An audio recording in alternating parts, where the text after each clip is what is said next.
কাপড় রাখা ব্যাগ আমার, তো কাপড় মানে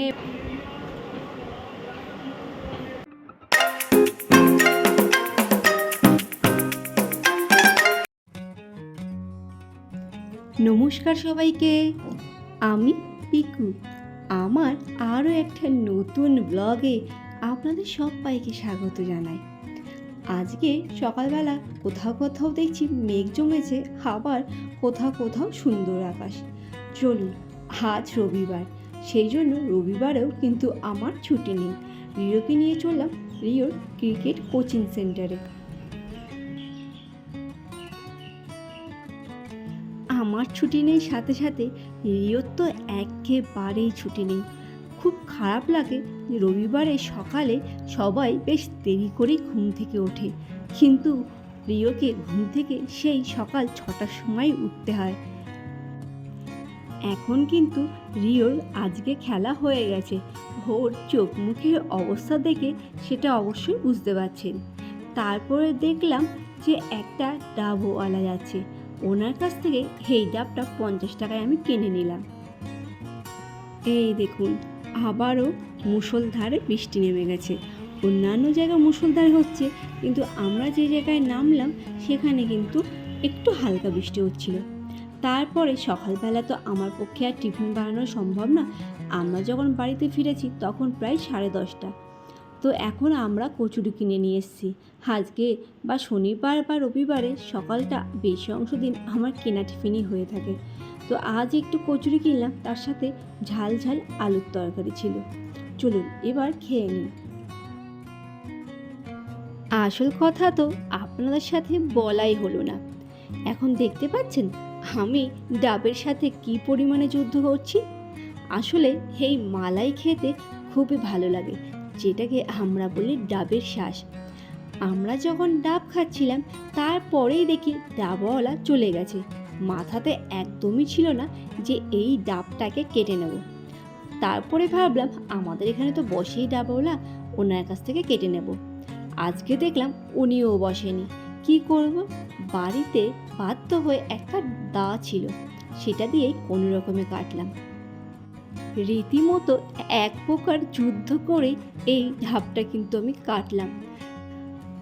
তারপরে ডাবের এই শ্বাসগুলো আমি বার করে নিলাম। আর ডাবের শ্বাসটা কিন্তু একদম দোমালা যে নারকেলগুলো আমরা বলে থাকি তেমনই ছিল। আপনারা কারা আমার মতো এই রকম পাতলা শ্বাসযুক্ত ডাব খেতে ভালোবাসেন, তারা কিন্তু অবশ্যই কমেন্ট করে জানাবেন।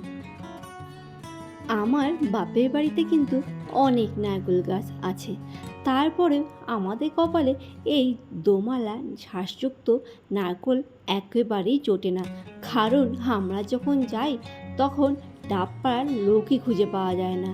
আর যখন ডাবওয়ালারা আসে তখন তারা কোন দিন আসে সেটা আমাদের পক্ষে জানাও সম্ভব হয় না, সেই জন্য কপালে আর জোটে না।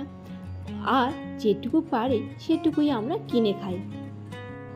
আজ কিন্তু রান্না বান্না শেয়ার করার টাইম পাইনি। তারপর চলে এলাম দুপুরের ভাত নিয়ে, সেটাই আপনাদের সবার সাথে শেয়ার করছি। এখানে মা বলে সবসময় ভাত নাকি গুছিয়ে খেতে দিতে হয়, সেই জন্য আমি ভাতটা একটু গুছিয়েই খেতে দিলাম। এখানে আছে শশা কুচি, ডিম সিদ্ধ, লেবু, আর এটা ভেন্ডি আর আলুর তরকারি, আর আছে আপনার আলু ভাজা আর বাদাম ভাজা, আর আছে আপনার ভেজ ডাল। এটা কিন্তু ঠিক ভেজ ডাল বলা যাবে না, কারণ আমি এটা তড়কা ডালের মতোই বানিয়েছি, কিন্তু শেয়ার করা হয়নি। অন্য কোনো দিন যদি রান্না করি অবশ্যই শেয়ার করব।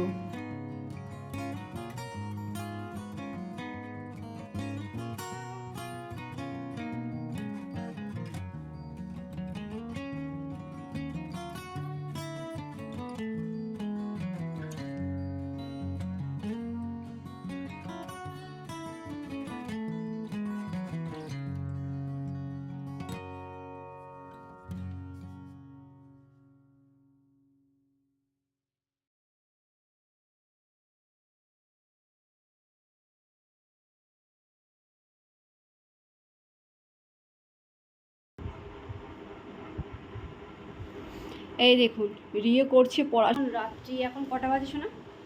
যাই হোক, এখন 8টা বাজে। আমি এখন যাচ্ছি, বাবুর এখন মনে পড়লো যে ওর মেন্টাল ম্যাথের জিরক্স একটা হয়নি, কালকে লাগবে স্কুলে, না হলে ক্লাস থেকে বাইরে বার করে দেবে। কিছু করার উপায় নেই, মানে লাইফ এটাই। তো সেই জন্য আমি এখন চলছি কাঁধে একটা ঝোলা নিয়ে জেরক্স করার জন্য, সরি জেরক্স হবে না, ওটা প্রিন্ট আউট হবে। আর ছাতা নিয়েছি, বিশ্বাস নেই বৃষ্টি কোনো, তো সেই জন্য। আর আসার সময় ভাবছি আমি রুটি কিনে নিয়ে আসবো, যদি নিয়ে আসি অবশ্যই শেয়ার করবো। তাহলে তুমি পড়াশুনো করো আর আমি নিয়ে আসছি, ঠিক আছে? আর কী লাগবে তোমার? ব্লু। আর অনেক আর্ট অ্যান্ড ক্রাফট করে, যেটা হয়তো আমি আপনাদের সবার সাথে শেয়ার করতে পারি না। তো কোনোদিন হয়তো কোনোদিন শেয়ার করবো, এতটা সময় হয়ে ওঠে না যে ওর আর্ট অ্যান্ড ক্রাফট আমি শেয়ার করি। ও পড়ছে পড়ুক, আমি ওকে একা রেখেই যাচ্ছি, ওর পাপাও নেই, কিছু করার উপায় নেই, যেতে হবে, আবার ওকে সঙ্গে করে নিয়ে যাব। তো ওর কাছে আমি ফোন রেখে যাব, যাতে ওর কোনো অসুবিধা না হয়, কারণ কিছু এমার্জেন্সি হলে ওর মানিকে ফোন করে নিতে পারবে, আর সেটাই আমি করি। এই দেখুন, আমি কিন্তু রুটি কিনে নিয়ে চলে এসেছি। তারপরে রুটিগুলোকে ভালো করে একটু ছেড়ে নিলাম, কারণ দেখলাম গায়ে প্রচুর আটা লেগে আছে, কারণ ওরা তো অনেক আটা দিয়ে রুটিগুলো বেলে, সেই জন্য। তারপরে একে একে রিওকে 2টো রুটি দিয়ে দিলাম, আমি নিলাম 3টে রুটি। আর রুটিগুলোর দাম শুনলে আপনিও অবাক হয়ে যাবেন। এই রুটিগুলো আপনার 5 টাকা করে পিস। তার সাথে এই ভেন্ডি আলুর তরকারি যেটা দেখতে পাচ্ছেন, এটা কিন্তু ফ্রি। আর এই তরকারিটা যদি আপনি না নেন, তাহলে আপনার রুটির দাম পড়বে 4 টাকা করে। একটু ভাবলাম সোয়াবিনের তরকারি ঠিকই আছে, কিন্তু একটু এই আলু আর ভেন্ডির তরকারিটা আমি নিয়ে যাই, সেই জন্য নিয়ে চলে এলাম। চলুন এবার তাহলে খেয়ে নিই।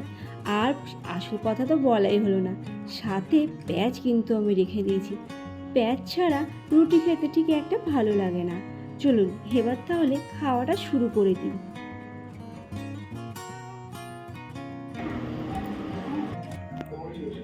তো রিও কিন্তু এখানে খাওয়া শুরু করে দিয়েছে, আর আজকে আমরা নিচে বসেছি, কারণ চেয়ার টেবিলে বসতে ঠিক একটা ভালো লাগছে না, সেই জন্য। এই কেমন লাগছে সোয়াবিনের তরকারি দিয়ে রুটি বল? আর আসনগুলো পেতে নিয়েছি এই কারণে যে হচ্ছে এখন একটু হলো বৃষ্টি বৃষ্টি ওয়েদার, তো ঠান্ডা তো একটু লাগছে, তো সেই জন্য। আর পিছনে বাস্কেটবল, মানে এটা কাপড় রাখা ব্যাগ আমার, তো কাপড় মানে ওই যাই হোক কাপড় চোপড় রাখি মাঝে সাঝে আমি ওটার মধ্যে, তো ওটা নিয়ে রিয়া এখন বাস্কেটবল খেলছিল। উপরটা না অনেক অগোছালো হয়ে আছে, গোছানো হয়নি, আজকে আমি একেবারেই সময় পাইনি, রবিবার। আর রিওর প্রজেক্ট করার ব্যাপার ছিল, আর ঘর ধরে একেবারেই আজকে গোছাতে পারিনি। রবিবার হলে সবাই করে, বাট আমার সময় হয়ে ওঠেনি কোনো কারণে, কারণ কাল সোমবার স্কুল আছে, প্রজেক্টের চাপ আছে, সেই জন্য হয়নি। চলুন এবার খেয়ে নিই, আর এখানেই কিন্তু সবাইকে গুড নাইট জানানো। গুড নাইট, ভালো থাকবেন সবাই।